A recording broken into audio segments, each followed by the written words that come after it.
Peraí. Boa noite a todos. Peraí que eu estou ajeitando um negócio aqui. Aí. Muito bem. Agora sim. Gente, boa noite. Que a alegria e a paz de Jesus esteja nos nossos corações, eu acho. Peraí. Agora sim. Muito bom poder voltar aqui. Tá? Agradeço o seu carta, tá? Toda a equipe da casa. Sempre muito bom poder voltar e falar um pouquinho da palavra de Deus, né? Muito bem, então nós vamos lá. Hoje, o seu carta me liga, aí ele fala, você vai ter que falar o capítulo 17. Aí eu vou lá ver se eu já estudei o capítulo 17.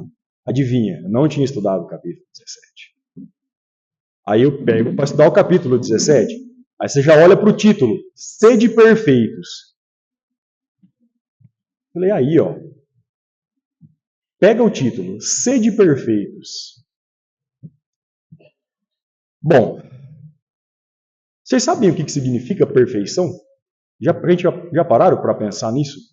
O que é que significa ser perfeito? Ou a própria palavra perfeição?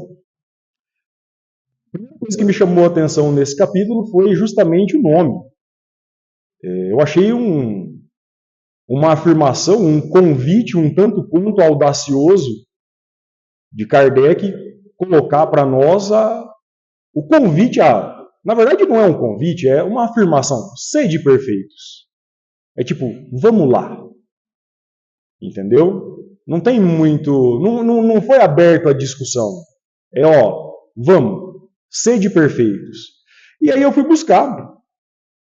O que é que significa a palavra perfeição? Toda vez que eu tenho que definir alguma coisa, eu me pergunto como que eu explicaria para uma criança o que é aquela palavra que eu estou estudando. Acho que isso é mal de professor. Como que vocês explicariam para uma criança o que é a perfeição?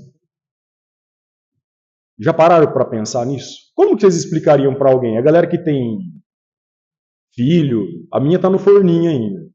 Eu vou demorar um pouco para explicar, então às vezes eu venho nas palestras para colher informações de quando chegar a minha hora, como é que eu vou fazer.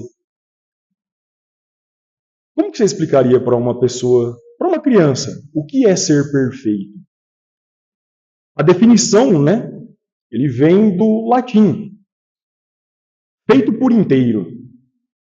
Concluído. E a gente sabe que dentro do Espiritismo existem várias moradas na casa do Pai. Nós, apesar de cada um de nós ter o seu caminho, a gente sabe que cada um está em um momento da evolução, mas que o caminho nosso já estará traçado. A gente até conversou disso uma outra vez que eu vim aqui. Então, não vou perguntar para você se você acha que você é perfeito, mas você acredita que você já está feito por inteiro? Você acredita que você já está concluído? Nós, será que já somos um projeto pronto ou somos algo que está em constante remodelação? Né? Incomoda, né?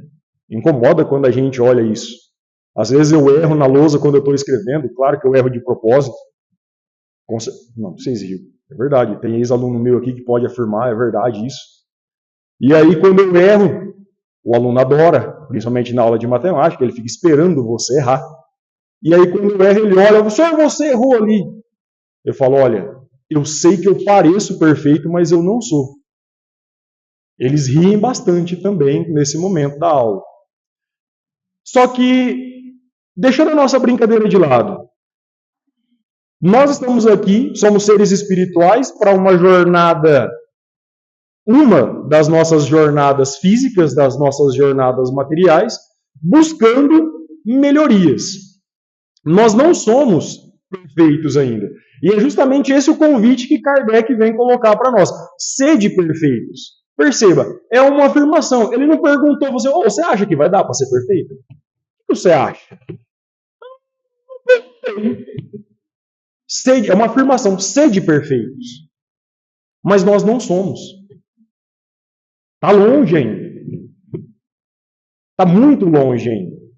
Mas nós vamos entender, ao longo dessa nossa conversa de hoje, que o que a espiritualidade, o que Deus nos cobra, na maior parte do tempo, não é a perfeição da nossa parte, mas sim consistência e coerência dentro daquilo que a gente faz. Tá certo? E o capítulo começa assim, ó, falando sobre os caracteres da perfeição. Vamos entender o que é ser perfeito mediante o Evangelho. E ele diz assim: sede perfeitos como é perfeito o vosso Pai Celestial. Se a gente ler essa frase e tentar entendê-la, levar ao pé da letra, a gente vai pensar, pô, então peraí. Se eu me esforçar bastante, se eu seguir os ensinamentos do Evangelho, vai chegar uma hora que eu vou ser perfeito igual a Deus. Veja, se não tivesse a parte de baixo ali, sede vós perfeitos como é perfeito o vosso Pai Celestial. Concorda comigo que dá para entender isso? Então, em um determinado momento da nossa evolução, a gente vai chegar num nível tão alto que a gente vai poder se equiparar a Deus. Vocês acham que isso é verdade? Está certa essa minha interpretação ou não? Não, né, gente? Não vai rolar, né? Ué, mas se não é possível eu me tornar perfeito como Deus, por que Kardec coloca sede perfeitos como é perfeito o vosso Pai Celestial? Porque ele precisa me nortear. Ele precisa de um modelo. Não é assim? A gente, ao longo da nossa vida, a gente não se espelha. A gente se espelha no pai, a gente se espelha na mãe, no avô, na avó, nos amigos. E para buscar esta perfeição, para buscar essa melhoria, Kardec nos coloca um exemplo máximo de perfeição.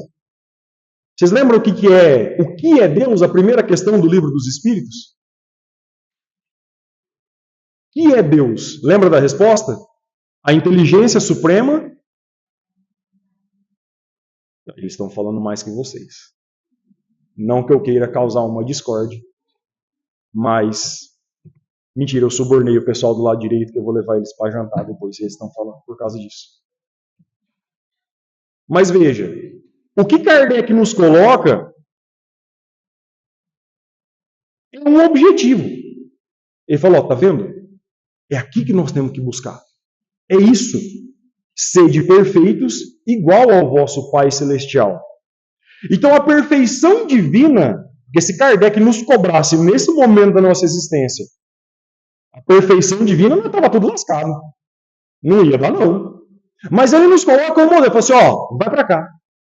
O que você quer é isso. E às vezes eu fico pensando nos meus alunos. Às vezes os meninos falam assim, professor, deu para estudar muito? Não, só estudei metade da matéria. Acho que vai dar para tirar um 5 aí. Talvez pegar uma recuperação. Mas o que Kardec está falando é, olha, estuda para tirar 10. Estuda para tirar 10, porque às vezes se sair alguma coisa fora do contexto, você tira um 8, você tira um 7. Na pior das hipóteses, você tira um 5. É isso. Mas ele nos mostra um modelo. Eles nos mostram o que a perfeição divina tem que simbolizar para nós é um modelo a ser trabalhado. Tá bom? E olha um dos primeiros trechos desse capítulo. Bom, já que eu entendi que a perfeição divina é um modelo que eu preciso seguir, então agora o que me resta é saber como. Como? Como seguir? Como atingir esse objetivo? Como me melhorar? E aí temos a primeira parte do capítulo que diz o seguinte: amai os vossos inimigos, fazei o bem aos que vos odeiam e orai pelos que vos perseguem e caluniam. Porque se somente amardes os que vos amam, que recompensa tereis disso? Não faz assim também? Não fazem assim também os publicanos? E aí veja, vocês assistiram o filme do Divaldo Franco? Quem daqui assistiu o filme do Divaldo Franco? Levanta a mãozinha para eu ver. Isso. Maravilhoso aquele filme. Vou dar um spoiler para quem não assistiu, mas é uma cena só, tem várias maravilhosas, eu vou contar um pedacinho só. Em um determinado momento, o Divaldo tinha um obsessor que ficava no pé dele, ficava no pé dele, ficava no pé dele. E aí, um certo momento, o pessoal falou para ele, por que você dá tanta atenção para esse cara? Por que você sempre está disposto a ajudar esse cara? Ele já te prejudicou, ele te ofendeu de todas as formas possíveis. Por que você está lá? Ele falou, gostar de quem gosta de mim é fácil. Fazer o bem para quem faz o bem para mim é fácil. Amar o bonzinho, fácil. E cuidado, quando a gente vê essa cena, dá a entender, se a gente não tiver ali um cuidado, que significa que a gente deve aceitar tudo na nossa vida e está tudo bem. E não é isso que ele está falando. Ele não diz que você aceita qualquer coisa aí porque é assim mesmo e está tudo bem, não. O que ele está querendo dizer é o seguinte, amai os vossos inimigos, está no Evangelho. Tem um capítulo disso no Evangelho. Amai os vossos inimigos. Gente, ultimamente não está dando tempo nem de amar os amigos. Que dirá os inimigos? Por quê? Nós, na maioria das vezes, somos criados para reagir, para se defender, para afastar da gente aquilo que faz mal. E até certo ponto, eu não vou dizer que isso está errado. Mas o que o Evangelho nos traz é amai os vossos inimigos. Não preciso chamar a pessoa para jantar na minha casa. Mas que dentro do meu coração não tenha raiva, não tenha mágoa, não tenha rancor. Certo? É isso que o Evangelho nos convida. Sede perfeitos igual ao vosso Pai Celestial. Como? Como? Perdoando aquele que me faz mal. É o começo do jogo. E é difícil. É muito difícil. Porque se tem um povo que gosta de ficar magoado, somos nós. E hoje as pessoas também se ofendem por qualquer coisa, mas a gente gosta às vezes de guardar mágoa. E o que o Evangelho traz é o seguinte, olha, eu estou te mostrando um modelo, este é o caminho, e eu estou te mostrando como. Amai os vossos inimigos. Porque se for para amar só os amigos, você não está praticando caridade. Como que é aquela frase bonita que a gente sempre fala dentro do centro? Fora da caridade, não há... Olha lá, o povo daqui começou a querer jantar também. Fora da caridade não há salvação. E a gente acha que o perdão, que dar o perdão é um sentimento de fraqueza. Nossa, mas a pessoa fez tudo isso com você e você ainda... Não é isso. Eu só estou dizendo para a pessoa, olha, fique com a sua raiva, fique com o seu rancor. Eu, de você, não tenho nada. Eu me nego a guardar no meu coração mágoa, rancor. Deu para entender, pessoal? Está entendido até aqui? Tudo bem? Beleza? Alguém tem alguma pergunta? Não, né? Então tá bom. Eu ia falar para falar um de cada vez, que senão a gente não entendia, mas tudo bem. Dá mais um passo dentro do capítulo. Ele vai começar a descrever o que é o homem de bem.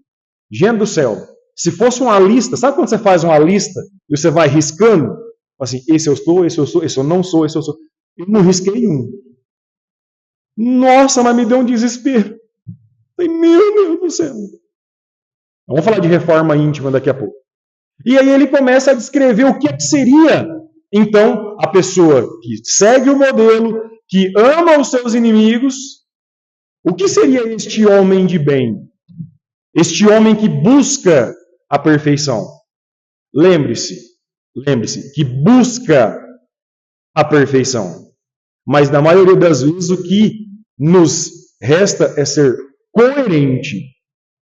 Coerente com aquilo que nós sabemos, coerente com aquilo que a gente aprende, seja dentro da casa espírita, seja em alguma outra doutrina. E ele começa a descrever. O homem de bem pratica justiça, amor e caridade. Ama a Deus acima de todas as coisas e ama ao próximo como a si mesmo. Um homem que reconhece as suas imperfeições. Já aconteceu com você alguma situação e aí você começa a reclamar? Nossa, como não é gosto de reclamar, é gostoso reclamar. A pessoa ela se perde nas reclamações dela. Meu Deus do céu. E a gente pega e se embanha em reclamações, porque muitas vezes é mais fácil reclamar do que buscar uma solução. Mas o homem de bem, ele reconhece que as dores que nos são causadas são motivos de provas e expiações. Vocês lembram como é a classificação da Terra dentro dos mundos na classificação espiritual? Nós somos um mundo do quê? Vocês lembram disso? Um mundo de provas e expiação. Nós estamos em um mundo de provas e expiação. Você queria o quê? Batata frita e Coca-Cola todo dia? Não vai dar, não. É isso. É um mundo de provas e expiações. Nós estamos aqui para ser testados. Agora eu te pergunto, a gente é testado no amor ou nós somos testados na dor? Não precisa responder. Você veio para a casa espírita pelo amor ou pela dor? Pensa. Eu, como bom espírita, vim pela dor também. A gente vem pela dor. Porque é a dor que nos move. Enquanto está tudo bem, a gente não se move. Não estou falando que também a dor é boa, não é isso que eu quero dizer. Mas ela é, às vezes, um gatilho que vai fazer eu acordar e falar: opa, eu tenho que me mexer aqui. Eu tenho que seguir, eu tenho que mudar o caminho. Então, o homem de bem, ele reconhece que a dor, lógico que ela não é confortável, mas ela é o motivo que muitas vezes me melhora. Ela é o motivo que faz eu sair da inércia. Fé no futuro. Fala para mim se vocês já não escutaram isso. Essa geração de hoje está tudo perdido. É ou não é? Esses moleque de hoje quer nada com nada. Até criaram um termo na internet, é a geração nem. Nem estuda, nem trabalha. Já ouviram falar disso? O homem de bem não, ele tem fé no futuro.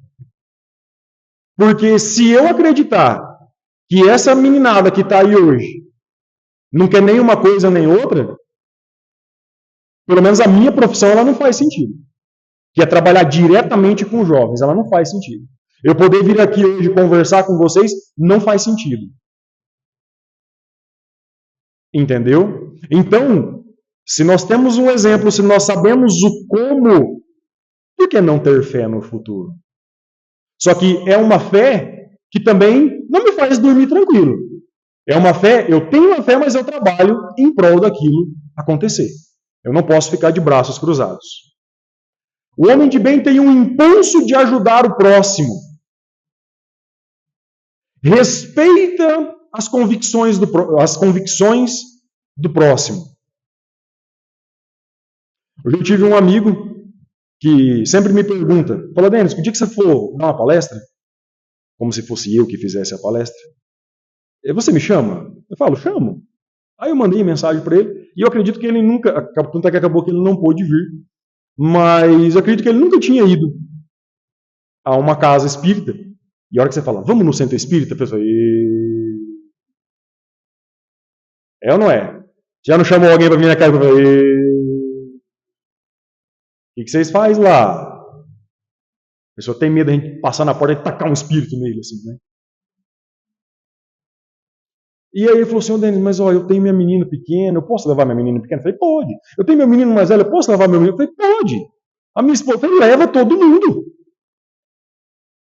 Eu não sei qual é a convicção dele, eu não sei o que é que ele vem de vivência. Eu falei: olha, você vai chegar em qualquer casa espírita de respeito. Lá no seu cargo você pode ir sossegado. Você vai lá, qualquer casa espírita que você chegar, ninguém vai te perguntar de onde você está vindo, por que você está vindo, o que você veio fazer, qual religião que você... Você vai ser acolhido. A função do espiritismo é essa, é acolher. Então você pode ir tranquilo. Denis, mas eu não concordo com o pessoal lá do outro lado fala.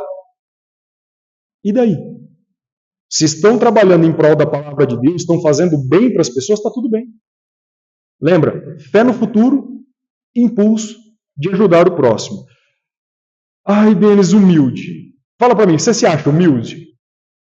E aquelas pessoas assim, nossa, mas eu sou humilde. Pensa num Denis humilde. Ai, que denão humildão. Nossa, só ando de chinela havaiana. Eu só uso camiseta regata. Nós não estamos falando de humildade, não estamos confundindo humildade com simplicidade. Mas até isso vai fazer uma conexão com o próximo slide. A humildade. Aí eu escrevi humilde, né? Não falei humildade. Eu escrevi uma coisa e falei outra. Tá vendo? Era o erro que vocês tinham que ter me corrigido. Olha lá. Mas a humildade, no sentido de entender assim: eu vou lá fazer uma palestra. Ou eu vou organizar um determinado evento. Isso não me faz melhor. E às vezes a pessoa diz, não, eu vou fazer uma palestra pelo Espiritismo. Eu vou fazer uma palestra pelas... Cara, nós estamos fazendo este momento aqui para a gente aprender. Entendeu? Não nos torna... A humildade, ela vem no sentido de entender, olha, eu não sou melhor, eu não sou pior, estamos todo mundo no mesmo barco, entendeu? E a gente precisa seguir isso aqui. Esse é o sentido da humildade, segundo Kardec. Por quê? Tudo que nos foi dado pode ser retirado. Pensa comigo, o que é que você tem hoje? Se eu perguntar para você, quais são as suas posses hoje? O que você me responderia? Eu só vou molhar as palavras. O que você tem hoje? Ou melhor, o que a gente acha que tem hoje? Você tem carro? O dia que você for embora desse mundo, você vai levar? Então a gente não tem, a gente está com um carro. A gente está com uma casa. Mas quando nós formos, a gente não vai levar isso. O que a gente leva quando nós vamos pular de lá? Não, nada não. Nós levamos algumas coisinhas. O bem que a gente praticou. Quem falou daqui? O bem, o conhecimento, aquilo que a gente aprendeu. É aquela boa e velha frase, né? Caixão não tem gaveta. E ainda tem mais uma parte. Vocês perceberam a lista dos atributos do homem de bem. E aí ele comenta no final uma frase que me doeu. Ele disse assim: e ainda, mesmo nesse meio, existem os homens que insistem na imperfeição. Não rompem os hábitos, pois não enxergam que há algo melhor. Preferem a companhia dos que compartilham da sua fraqueza. Se acostumam com as coisas ruins. E quando eu li essa frase, eu me identifiquei e eu vou falar o porquê. Se acostumem, às vezes a gente se acostuma com aquilo que é ruim. Vou dar um exemplo muito bobo e você vai entender. O meu carro está fazendo um barulho na parte da frente, não tem quem acha o que é o bendito do barulho. Se eu dou partida e ele não faz o barulho, eu falo, é ruim aquele barulho. Só que como ninguém acha, eu já me acostumei. Você acredita num trem desse? Ele fica pleque, pleque, pleque, pleque. E para mim, se eu dou partida e ele não faz pleque, pleque, tem alguma coisa errada. A gente se acostuma. E perceba, o ambiente também nos modula. Porque se eu vou querer mudar, eu preciso de pessoas que estejam dispostas a mudar comigo. Se eu vou enfrentar um desafio, eu preciso de pessoas que estejam dispostas a... Só que aí a gente tem os nossos vícios. Eu vou tomar uma Coca-Cola. Eu tomo Coca-Cola todo santo dia. Se eu estiver perto, se no meu grupo de amigos só tiver gente que toma Coca-Cola, eu vou conseguir parar? Eu não vou. E muitas vezes a gente fala, eu vou ficar com essa galera porque eles são tão legal. Não é que eles são legal, é que eles compartilham das mesmas coisas que eu. E eu preciso, de acordo com o tópico 3, me autoconhecer. Eu preciso entender o que eu preciso lapidar para poder mudar isso. E o Livro dos Espíritos, tomei a liberdade de colocar uma questão, ele diz na questão 919, qual é o meio mais eficaz de se melhorar? Resposta, o conhecimento de si mesmo. Você se conhece?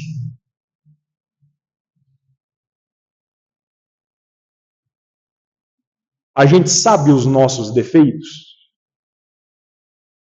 Vou fazer um exercício rápido. Pensa em 3 defeitos, sei lá, da esposa. A minha não tem, maravilhosa. Amor, esse exercício não vai dar certo para mim. Vocês riem, né? Mas quando a gente pensa em defeitos do outro, faz a lista para você ver.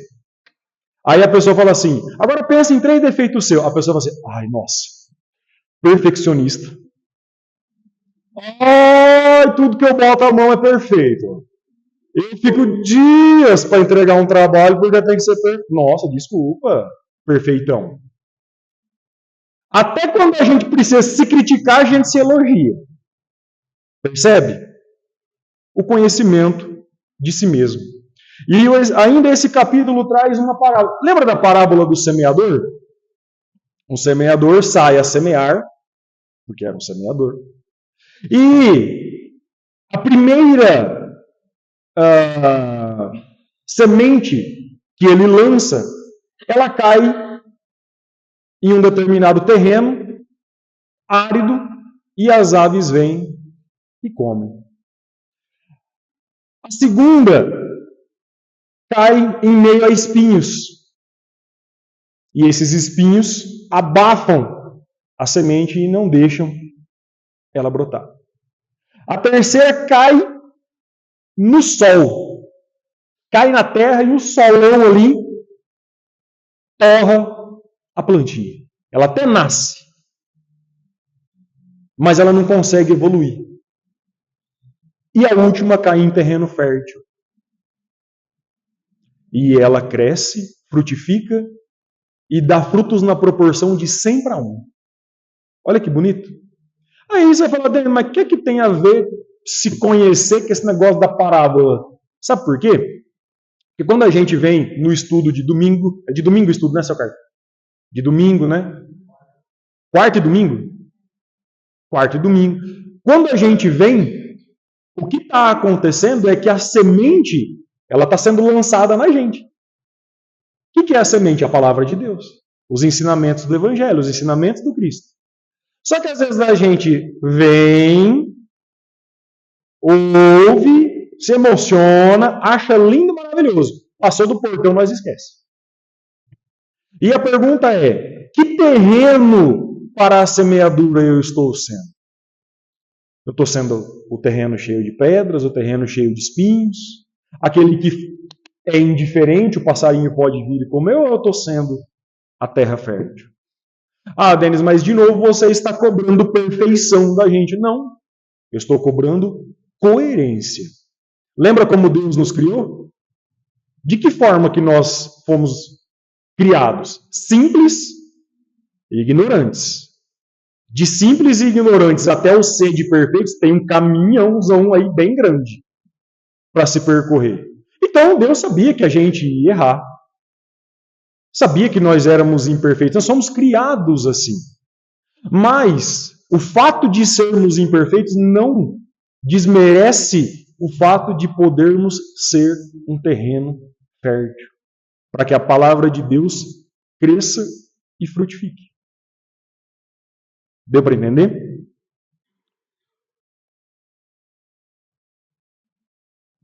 Gente, me corrija se eu estiver errado.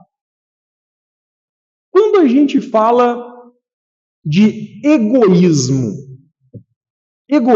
o que você entende por egoísmo? O que você poderia me explicar de egoísmo? Saúde. O que é egoísmo?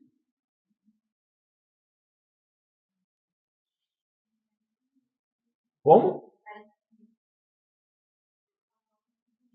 Ah, você colocou o só. O só foi legal.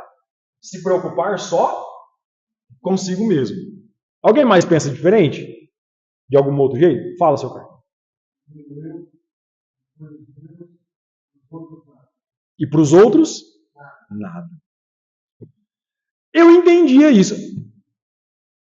A primeira frase ali, vocês acham que ela descreve dever ou ela descreve egoísmo? A primeira frase ali do slide ali. A obrigação moral para consigo e depois para com os outros. Eu estou falando de dever ou eu estou falando de egoísmo? O que vocês acham? Então, mas o egoísmo não é quando eu me preocupo só primeiro comigo e depois com os outros? Ficou confuso, não ficou? Hã? Amar a si pra... Ah, legal, legal. Isso. E aí, o tópico do evangelho é justamente esse, dever e egoísmo. E aí eu fui ler e falei, bom, na minha concepção, egoísmo é justamente isso que vocês falaram. É eu querer, né, aquele bom e velho ditado, se a farinha é pouca, o meu angu primeiro.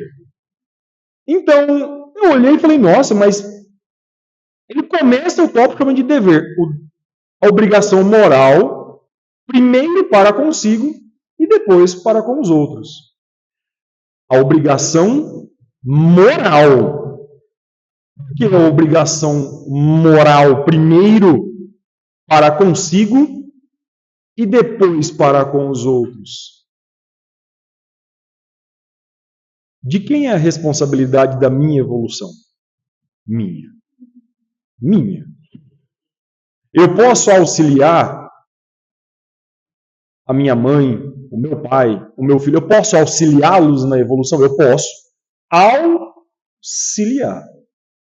Mas eu posso fazer a evolução dele por ele mesmo? Então, a ideia dessa frase é, olha, o dever da evolução, primeiro, é você com você mesmo. Porque quantas vezes a gente vai falar assim, não, mas olha, eu estou me sacrificando pelo outro.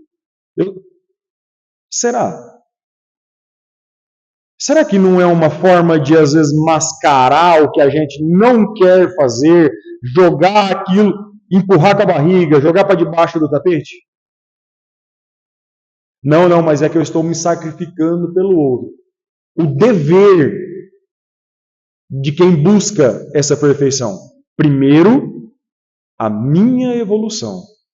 Não é que eu não possa cuidar do outro, amar o outro, muito pelo contrário. Mas primeiro eu preciso cuidar da minha evolução. Se a gente já cuidar da nossa, metade dos problemas estão resolvidos. Vai por mim. Tá bom? Denis, mas quando você fala de egoísmo, esse dever, juntamente com essa obrigação moral, como que são os limites aí? Lembra que nós ainda estamos falando lá do homem de bem. Sabe aquela pessoa que ela faz o bem, mas ela fala assim, eu não preciso aparecer. Já ouviu acontecer isso aí? Mas a gente já viu outro lado também. O cara que ele vai fazer uma doação de qualquer coisa e o Instagram comendo em alta. Caridade desinteressada ou totalmente interessada? Interessada. Então, veja, as vitórias de quem busca o bem não tem testemunhas. Não precisa disso. É fazer o bem para que só por fazer o bem, já seja motivo da minha felicidade. E de não precisar alguém vir e falar assim, não, parabéns, hein, cara. Não é necessário. Para quê? Para que isso? É apenas a minha satisfação íntima. Olha o trecho que diz isso do Evangelho. O dever é a obrigação moral da criatura para consigo mesmo, primeiro e em seguida para os outros. O dever é a lei da vida. Com ele, deparamos nas mais ínfimas particularidades, como nos atos mais elevados. Eu quero aqui falar apenas do dever moral e não do dever que as profissões impõem. Olha que interessante essa última parte. Nós não estamos falando do dever do médico, por exemplo. Não estamos falando do dever do professor, do dever do advogado, entendeu? Do dever do gerente. Nós não estamos falando dessa obrigação, mas a do dever do ser humano. Está entendido? Ótimo. Vocês estão bem, gente? Vocês estão meio brabo? O que foi? Estão meio nervoso? Sabe o que é? Parece que a pizzaria ali está fechada. Vocês iam tudo comer pizza na que sair daqui, né? Os caras já vêm com seu cartão. Estratégico aqui. Já sai, ó. Atravessa o lado da rua, resolveu a janta já. Hã? É só pra cá. É metade, ó. Entendeu? É metade, né? Olha lá, tá vendo? Fechou, gente, não vai dar não. Tá fechada a pizzaria, olha só. Deu para entender, galera? A ideia das duas coisas? Esse dever, cuidado para não confundir o dever com o egoísmo. Superiores e inferiores. Nesse trecho, o Evangelho diz, ele retrata, de situações onde nós ocupamos posições, mesmo no trabalho, de cargos onde nós temos subordinados e vice-versa. E eu achei muito bonito. Uma parte eu queria compartilhar isso com vocês também. Ele diz o seguinte, que quando nos for cobrado deste cargo ou de autoridade, ou de inferioridade, no caso, a pergunta que nos será feita não é quanto nós mandamos, quanto nós cobramos, mas sim quantos progressos você impulsionou durante a sua estadia naquele cargo. Quantas pessoas saíram da sua guarda melhores do que elas entraram, né? Ou seja, é a prática da caridade, mais uma vez. Cuidar do corpo e da alma. Gente, vocês vão ouvir isso de um cara que foi na nutricionista hoje. Cuidar do corpo e da alma. A minha nutricionista quase arrancou a minha alma na hora que eu falei para ela a minha dieta. Só porque tinha Coca Zero, vocês acreditam? Olha só. Mas, veja, a perfeição espiritual, ela requer a maceração do corpo? Ou seja, para eu alcançar esta perfeição, esse convite que Kardec nos faz, eu preciso deixar de cuidar do meu corpo? Ou justamente o contrário. Ou até mesmo pessoas, em dados momentos da história, acredito que hoje isso não exista mais, mas que até se auto-infligia castigos, no intuito de se purificar, de purificar os pecados. Mas o que a gente não entende, o que essas pessoas não entendiam, é que o nosso corpo físico, ele é uma ferramenta que Deus nos deu. Fala, olha, você vai lá no mundo de provas e expiação e você precisa passar por isso. E lá no nosso plano reencarnatório é discutido como é que a gente vai vir. E aí o Evangelho diz, e aí? Porque hoje, nós aqui conversando hoje, nós estamos buscando que alimento? O alimento espiritual ou o alimento corporal?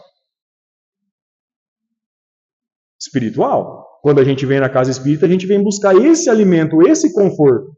Quando a gente vai na pizzaria, a gente busca o alimento do corpo. E o Evangelho fala, olha, mas e aí? Eu dou prioridade para quem? O que vocês acham? Quem que nós temos que dar prioridade?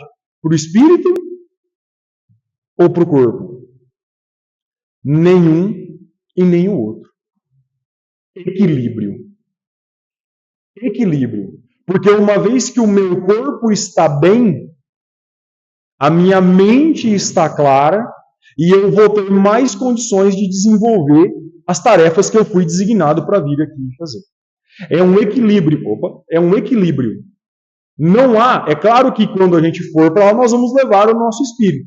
Mas para que eu possa aprender mais coisas, eu preciso prolongar essa vida do meu corpo, esta máquina que eu preciso para viver e aprender nessa vida.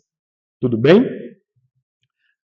Amai a vossa alma, mas cuidai do vosso corpo. Né? Só que a gente tem uns bons e velhos vícios. E quando nós falamos de cuidar do corpo, nós estamos falando de cuidar do corpo mesmo. De ir no médico, de fazer uma atividade física, de cortar bobageira da alimentação. Não é verdade? Tem colegas que às vezes procuram a gente, pelas amizades que a gente tem na casa espírita, e falam, ai, nossa, mas minha mulher está meio depressiva, meu filho está meio depressivo, ou está, né? Ai, será que... Aí a pessoa aqui não é do espírito, será que não é um imposto? Lá no centro vocês não arrumam isso aí? Né? Como se fosse. A casa espírita acolhe, mas eu sempre falo, olha, quer ir cuidar disso? Tudo bem, o que tiver em responsabilidade dentro da casa espírita, pode ter certeza que a casa vai fazer. Porém, procure um médico. Procure um médico. Cuida de um lado, mas cuida do outro também. Porque as duas coisas caminham juntas. Lembra? Equilíbrio. Temos que cuidar da parte espiritual, temos a ajuda espiritual muito mais do que a gente imagina, porém, Deus nos deixou médicos, enfermeiros, nutricionistas, para que cuidem do nosso corpo. Então, nós temos que cuidar de um lado e cuidar do outro. Porque senão nós vamos virar os dois extremos. Ou a pessoa acha que é tudo físico e ela precisa do apoio espiritual, ou ela acha que é tudo espiritual, mas ela precisa também do cuidado físico. Equilíbrio. E aí eu pergunto, a nossa vida está equilibrada? Nada. Sempre está pendendo para um lado, sempre está pendendo para o outro. Denis, mas e o ser de perfeitos? É o caminho. A gente tem que seguir. Tem que tomar essa perfeição como exemplo. Mas, Denis, e o dia que eu não consegui? Tudo bem. Quando eu não conseguir a perfeição, que eu seja pelo menos coerente com aquilo que eu sei que é verdade. Que eu seja coerente com os ensinamentos que a doutrina me traz. E não adianta eu simplesmente achar que o que eu estou fazendo não vai dar em nada, sendo que eu sei que aquilo é errado. Quanto mais nos é dado, mais nos será cobrado. E a gente que vem na casa espírita, ou até mesmo pessoal de outras doutrinas, que aprende tudo o que a gente ouve, que sabe o que é certo e o que é errado, isso será cobrado de nós. Então, pelo menos que durante esse nosso processo de busca da perfeição, que a gente tente ser coerente com aquilo que a gente sabe que é verdade. Todo sentimento que eleva o homem acima da natureza animal denota a predominância do espírito sobre a matéria e o aproxima da perfeição. O caminho é longo, é difícil, não é fácil, mas que sendo coerente nas nossas escolhas e no uso do nosso livre-arbítrio, que a gente consiga, a cada dia, dar um passo